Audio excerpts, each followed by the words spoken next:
One Piece, chapter 1164, Davy's Blood. It is out. We are ready. It is time to go. Cover story. Actually, no, not cover story, cover art request. Because cover stories, those are canon. Cover art requests, those are made by the people, and Oda draws them to what? Entertainment. Either way, love this cover story or this cover art because, well, just quick flashback, right? Back in the day when Whole Cake Island was going on, Randolph, the bunny in the picture, showed up. And a lot of people theorized that Randolph could be a homie made by Big Mom using Mihawk's soul. That's why he liked to dress up like that. So now seeing this in the cover art that Perona is seeing Randolph and is like thinking of Mihawk, it just feeds into everything we thought before. And Oda making it a part of the cover story or part of the chapter is almost confirming the crazy theories we had in our head. Now, it's not saying it's canon, but it's not saying it's not canon. Either way, I love the cover story or cover art a lot. It's cool because it brings back so many memories of that time, Whole Cake Island. Let's get to the chapter. Rocks got hit with Domi Reversi. We all know, just a clamor from so many people from the last chapter where people are split, right? There are people that loved it, people that didn't like it. And so I gotta say, just off the rip, no issues. No issues with how it's handled, how this chapter handled it. Perfecto. Now, the reactions we got in this chapter from Roger, Garp, Whitebeard, Kaido, Big Mom, I expected these reactions last chapter, but, you know, they gotta get their bickering in. So they started to bicker last chapter before they reacted to Emu. Like, he had Rocks for like 5 minutes. They're bickering. They're like, oh, whoa, the attack didn't work? No. Sir, it didn't work. Like, you weren't paying attention because you were bickering with Garp, Roger. Either way, wow. Rocks drops a bombshell, just a huge bombshell saying that Davy D. Jones was the previous king of the world. Okay, now I have so many questions. When you say he was a previous king of the world, in the same vein that Emu is the king of the world now, are you saying that the king of the world, that's your birthright? Now, here's the thing. We always wonder, where did Rocks get all of his information? Now, if Rocks or Davy Jones was indeed the king of the world, it would make sense that some of the literature and some of the items or knowledge about the past and how to do so or what's happening is kind of passed down. So Rocks saying this is a major deal because, bro, it's changing how we look at history. We can't forget about the mural, right? But the first world, second world, third world, like, are we saying Davy Jones is the king of the first world? Like, I don't know. I'm asking all these questions. And so with this context, sometimes things change completely with more context. So with him saying that, we got to go back. We got to go back, look at a mural. We got to go back and just really dive into One Piece history to see if things change with our new purview. Either way, this could just either be bait. This could just be rage bait to get Emu mad because, you know, Emu, it's Moo's world, right? Moo's world. I'm Moo, right? Emu, come on, you know, Emu, I'm Moo. I move everything. Could be just a way to trigger it by saying, nah, David D. Jones, he was a king of the world. Because Emu didn't take kindly to that. Emu started cursing him out in cursive. Emu said he's an insolent fool. That wretch was never king. All right, there's some truth to it, right? You know, sometimes things don't make you mad unless there's some truth to it. That's not true. Sometimes things can make you mad when it's just completely a flat out lie. Either way, I think there's some truth to it. But he says something here that I think we got to delve a bit deeper into. Now, let me make sure I say it right. He said, not for a single moment, thou hast no place in the fate that binds Moo and Davy. Are you basically saying that y'all got history and that got nothing to do with you? It seems like that's what he's saying. Like, what we went through, that ain't got nothing to do with you, but he was never the king, bro. It's almost like somebody talked about Mihawk and Shanks, right? And they had 1v1 fights. And now, on this side, one person is saying, yo, that person won. Now, the other person here is saying, wait, what are you talking about? They never won? What are you talking about? That's how Emu's talking. Like, if it has deep history, and maybe there's some truth to Davy being the previous king of the world. Now, we have to also factor in, king could mean a bunch of different things. Was he the king of the world? Officially, it was the king of the world in the people's eyes, like how Kuma was for a while. Kuma was basically placed as a figurehead because the people loved him. Did people view Davy Jones the same way? And Emu was, or Emu's previous ancestor, whatever. They were the person that was, or it could be Emu himself. They were in charge and they weren't recognized by the people. Those are the questions we have to ask because of how Emu's reacting now. Right now you got me wanting to dive a little bit deeper and dig a little bit deeper. And Rocks continues. He said, yo, why you so mad? It's just a name. Why you triggered? Why you scared? Emu, he's falling for it. I'm not gonna lie, he's falling for it. He said, you mad that somebody's gonna fulfill that promise? So I'm like, did the previous king, did Davy Jones make a promise to Emu's ancestor? Or Emu himself saying, I'm gonna come back, I'm gonna spin the block on you one time? Right? Did he say that? Because it's almost like Rocks is echoing his sentiment saying, are you scared? Was there prophecy? And I mentioned this before. I think there are gonna be two lanes. One for Joy Boy and one for Davy Jones. When we hear about Joy Boy, we understand exactly what it means. We've gotten so much literature and information about Joy Boy, we understand what Luffy is. With Davy Jones, we haven't gotten much.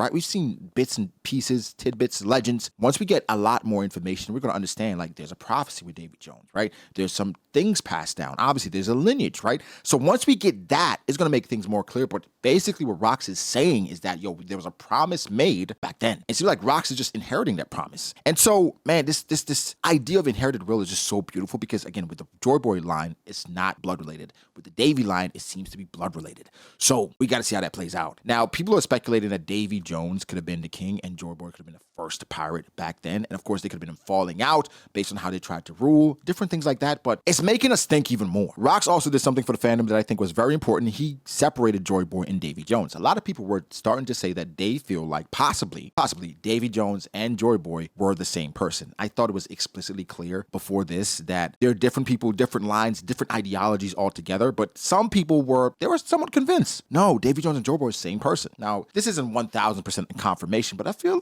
pretty good him separating the two. But the thing is, Emu knows of the prophecy. It's clear that he knows enough. It knows enough that it's saying, yo, Joy Boy or Davy Jones would never resurface as long as I destroy you. So he knows reincarnation or just inherited will is possible, but he's like, nah, if I get rid of you, it's fine. So it's almost like Emu is looking at it in a way saying, as long as I eradicate the Davy Jones bloodline, Davy Jones or reincarnation or inherited will never appear again. So that's why they were looking to cleanse the Davy bloodline, because Emu has some idea of what's going on. So it seems like Emu himself somewhat believes in inherited will, because why are you trying to cleanse? Why are you trying to rid the world of Davy Jonesian people if you don't believe in it? He believes in it. And so that's his method. For Joy Boy, you can't. Isn't that insane, right? With Joy Boy, you can't just get rid of one line, because it's not one line. It's a way of thinking. It's a lifestyle. With Davy Jones, it's a line. It's a line of people. It's direct descendants. Easier to quell.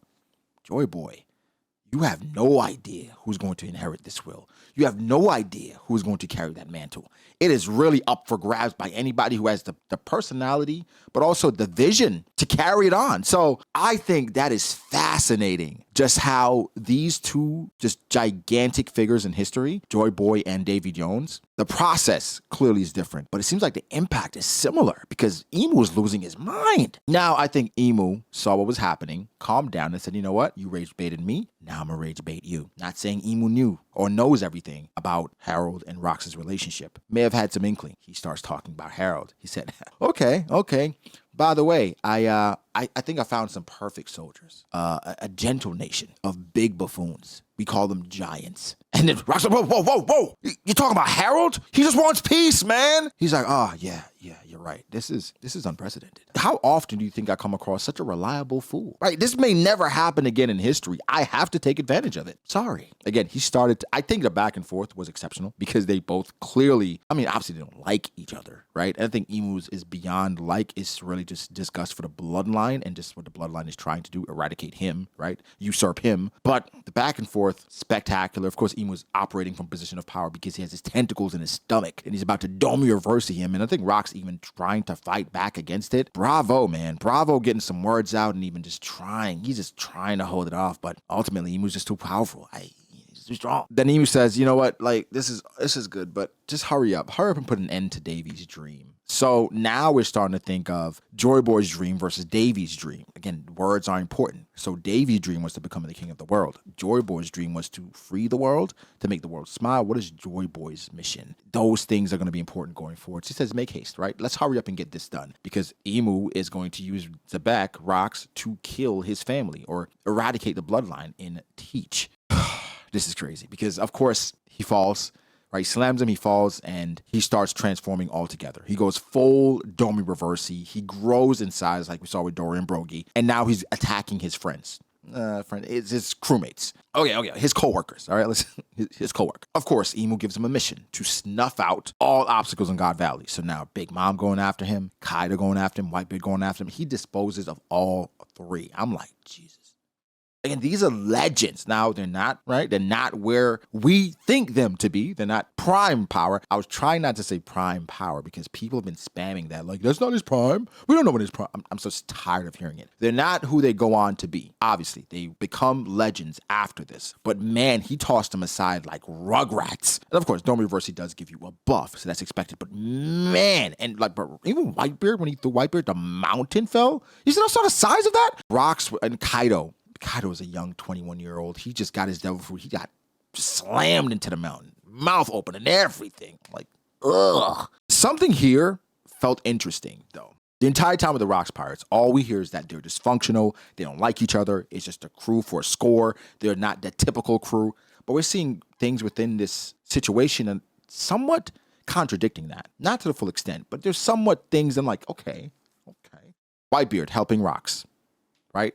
Of course, I think that has more to do with family and Whitebeard finally seeing Rocks, that side of Rocks. He's like, you know what? I'm going to help you out because I believe in that. But after Rocks packed up Kaido, Big Mom immediately goes to attack him. So we know Big Mom was like big sis to Kaido. We thought it was like a pirate big sis. Like, I'm looking out for you because I can benefit in some way. Now, she really cared about Kaido. This is after Kaido took her prized possession, a devil fruit she had for Katakuri, right? And she's still going after Rocks. And Big Mom even said to Rocks, yo, I thought we were allies. So, maybe the propaganda about Rocks Pirates not even liking each other. And again, we saw them doing back and forth different pranks, Shiki trying to blow them up. Maybe that's endearing for them. But then the chapter goes on and we saw, I don't know if they like each other that much. But hey, there's some care there. There's some. Maybe not a lot, but there's some. I even like what Whitebeard said. He said, we're in your way, Rocks. And Rocks says, you are. You are. Sends him flying into the damn mountain. I'm like, damn, Whitebeard. Oh, you put up a bigger fight than that. Damn, that just goes to show just how strong Rocks is more than anything. Jesus. Again, the devastation's so crazy that ships are pulling away from the island because of how much damage is being caused by Rocks sending pirates flying. And then we're jumping around a bit, seeing Celestial Dragons be mad about what's going on. Like, oh my God, you guys are gonna pay for... Shut up. Like, I'm so tired of them. And then we see, of course, Kuma, Ivankov. We see Dragon. Dragon is distraught because he lost Shanks. Like, and for him, in his mind, Shanks is dead. It's a baby just crawling around. Of course, he's gone. And Dragon's like, I couldn't even save one baby. I wonder if that guilt carries on throughout his life because we know he abandons Luffy at some point in some way. Did he feel like by Luffy existing, he would lose Luffy as well because he couldn't save one baby? Did he feel like he would lose Luffy? Again, at that point when Luffy's born, he's right in the thralls of being a revolutionary. And so you wonder how much like these things impact a person because this is traumatizing. Both kids got taken from him. And so shout out to Kuma as well. Like we'll talk about Kuma a little bit later for sure. But seeing Kuma and Ivankov, Ivankov is telling Kuma, yo, chill, daddy, chill. Like you're doing too much. You've saved enough people. Give it a rest. And we know Kuma saved over 500 people. And so he's panting, right? About to pass out because he just got this devil fruit and he's spamming it because he cares so much about other people. Like, I love Kuma. When we saw the perspective of Kuma finding or seeing somebody else that he can save, I thought it was going to be like something with Ganzui and Shiki. No.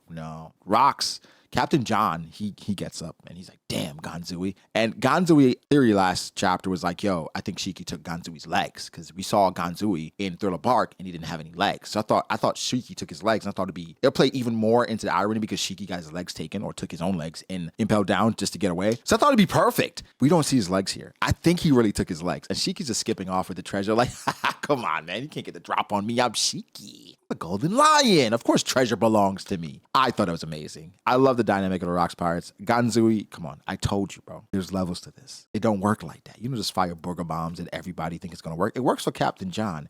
It's not going to work on the Golden Lion. It's not. Sorry.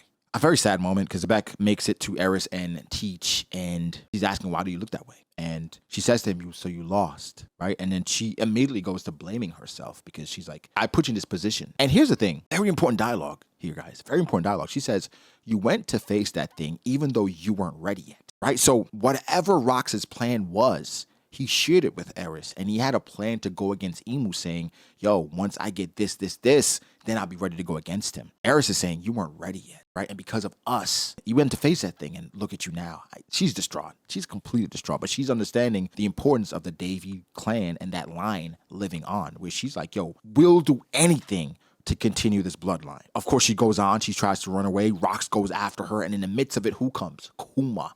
Kuma comes and sends her away.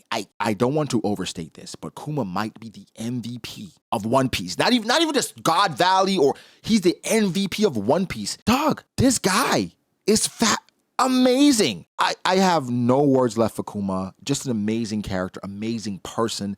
Just cares for everyone, does whatever it takes to keep people alive. Kuma. Love, love, love, love. Kuma. Something to keep in mind here as well. I think Rocks thinks that he killed his kids, his kid and his wife. I don't think he knows what happened. It could be a situation where he's thinking, oh my God, I killed them. Something to consider. I thought that was insanely sad. I think Emu is despicable, diabolical for sending him after his own family, but I think it's genius. That's kind of what you do, especially for against a tribe of people that's literally been going against you throughout centuries. Yeah, so I'm gonna use you to eradicate you. Very diabolical, but Jesus, you're despicable. That's very sad.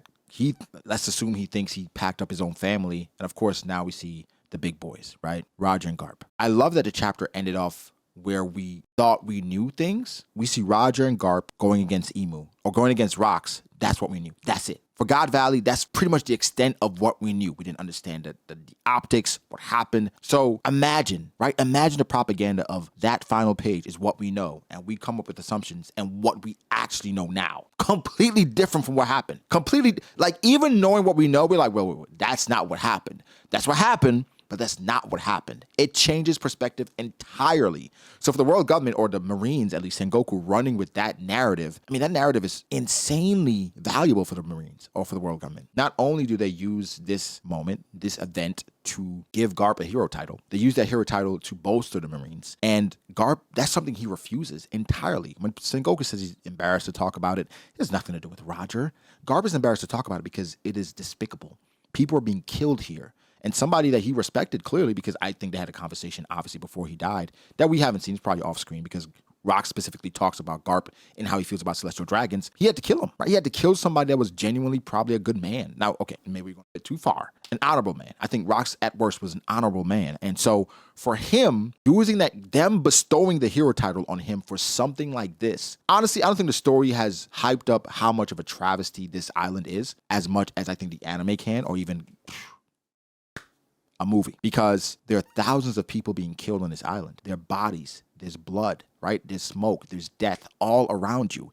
And that's what they're trying to give Garp credit for. We can understand why he's literally disgusted when they're trying to attach this hero title to him, where I think it's fitting because Garp is a walking contradiction, and giving him a hero title for an island like this, it's just beautiful writing. It's phenomenal. Right? And so I think Garp, the walking contradiction that he is, a monkey D that's serving the world government, or the Marines, if you want to say that, even though they work for the world government. If you want to say that, like this guy, this is his existence. And I wonder if he accepts that. Like what I am is not understood by everyone, right? What I am is what I am, and it is what it is. And how I live my life is how I live my life. He's a straight-laced character. So I thought this chapter gave so much perspective. Man, chapter was phenomenal. Again, reasons matter. Like I think having Garp and all the other guys, Garp and Roger and Kaido and Big Mom and Whitebeard all go after Emu. There were reasons for that, and they're still drumming up these reasons for Roger and Garp collabing, essentially, right? They're allying because they're going after a monster, but a monster that they care about in some way. And they understand what he is not what he should be. This is manipulation. And so I love that final panel so much because, I mean, even before then, we got to talk about Rocks basically asking Garp and Roger to kill him because of the pain that his soul is feeling. And of course, voice of all things, confirmed. And he's telling them like, yo, kill me, right? This because he's not only killing his family, he's killing pirates, Marines, everybody. Emu tells him to extinguish everyone. He didn't even make a distinction. No, not Marine. Everyone can go. I think that's sad. I think that's diabolical. I think this end of Rocks is masterful. I think it's masterful writing in this chapter. For me, at least, the best chapter of the flashback so far. So much condensed, great character writing. Oda, I gotta say this. I don't know if you understand what you created. You literally just made the most, or might have just created or gave us more information on the greatest character in One Piece, in Rocks. Might. Or you established the greatest character in One Piece in Garp. Either way, the greatest character in One Piece is in this arc. Either way, he's here. Because we know Whitebeard is great. As much as we hate Big Mom, I think Big Mom is great. Kaido is a candidate for this, which I think Kaido is fantastic as well. I mean, I've been moved by Captain John, right? I think the Shiki really relationship has been great. God Valley has been an absolute godsend. I want more. Here we go, guys. An official, formal request for a God Valley movie. You can extend it, right? We can get 2.5 hours of greatness. If you guys lock in and do what you need to do, this arc so far, top anime movie of all time. I'm putting anime in there just to, temper it. Top movie of all time. No, seriously, this was fantastic. Like, I think the Domi Reversi apprehensions was fair, but handled absolutely well. Because I think it justifies everything. Even him going against Kaido, Big Mom, Whitebeard, being able to overpower him like he did, and then even justifying him fighting against Roger and Garp with it making sense when it comes to story immersion and straight up just strength, right? I think overly power scaling is annoying. I 1000% agree. But I think power scaling for the sake of story consistency is necessary. I think it's absolutely necessary. So Oda making that a necessity with him getting a buff and then Roger and Garp, of course, they're going to ally because this guy is stronger than both of them, makes a ton of sense. Love the chapter. Much more to say. I had to sit down and talk to you guys about this because how can I not, bro? Like, Rocks' character just through eons. I think even Garp, Roger, God Valley, even in the manga, it's a movie. The greatest stretch of One Piece ever. I mean, we have been satisfied chapter after chapter after chapter, and even better, no break next week. Give me your thoughts, guys. If you enjoy this content, make sure to like the video and subscribe though. Like, if you enjoy this, because more character analysis is coming. I'm working on the character analysis video. It's going to drop during the break week, but lock in. Give me your thoughts though. How did you feel about this? How do you feel about Rocks? Feel about Garp? Did Domi Reversi, how that was resolved? You're happy with that? Let me know. Like the video, subscribe, and I'll catch you guys in the next one.